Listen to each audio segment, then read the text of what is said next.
Hello, my name is Martha Himes, and this slide presentation describes an integrative review of literature concerning an area of need in future research as identified by the National Institute of Nursing Research.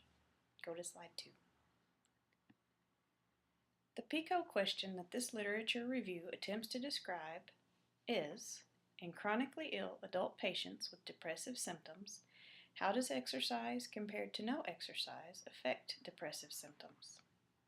According to Herring, O'Connor, and Dishman, physical inactivity and comorbid depressive symptoms are prevalent among patients with a chronic illness. The National Institute of Nursing Research states that chronic illness accounts for more than 75% of healthcare costs in the U.S. and is often associated with disability and distress. The NINR goes on to say, pain, fatigue, and other illness and injury-related illness negatively impact quality of life for millions of individuals across the lifespan, making research to improve management of these symptoms an urgent priority, and that symptom management research improves our understanding of the biological mechanisms underlying symptoms while increasing our knowledge of the behavioral aspect of symptoms that diminish one's ability to live a normal life. And further, self-management research examines strategies that help individuals with chronic conditions and their caregivers better understand and manage their illness and improve their health behaviors, thereby reducing the need for visits to a healthcare provider. Go to slide 3.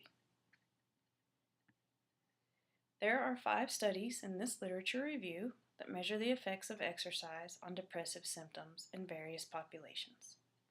1. Men and women with hypertension. 2. Young adult women. 3. Patients with chronic heart failure. 4. Older people living in residential care facilities. And 5. Patients having had a stroke. All the studies were quantitative and experimental in design, utilizing convenient sampling and containing intervention and control groups. All participants were administered either the Beck Depression Inventory 2 or the Geriatric Depression Scale, pre- and post-intervention. Analysis was accomplished using t-test, analysis of covariance, chi-square, linear and logistical regression, and confidence interval. 3 studies found that aerobic exercise did reduce depressive symptoms with statistical significance.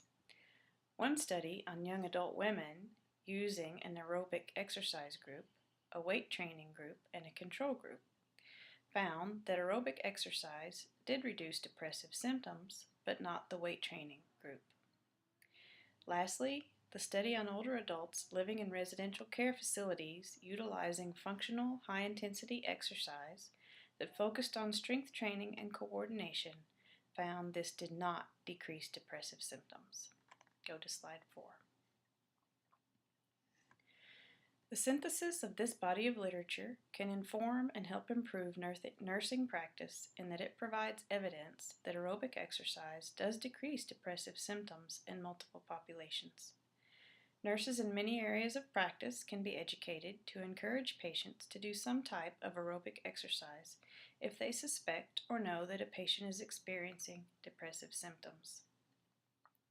This synthesis could also be used to inform future research, particularly to using a standardized recommended type and amount of aerobic exercise to measure its effects on depressive symptoms. Go to slide 5.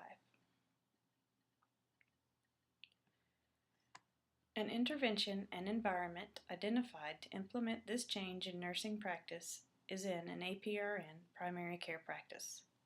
Patients with chronic illness can be asked if they feel depressed or if they would like to fill out a Beck Depression Inventory 2 to identify any depressive symptoms. The APRN can then partner with patients that have symptoms of depression. Using the Clinical Assessment for Health Promotion Plan developed by Nola J. Pender, in her health promotion model, the APRN and patient can develop or maintain an aerobic exercise plan. Thank you.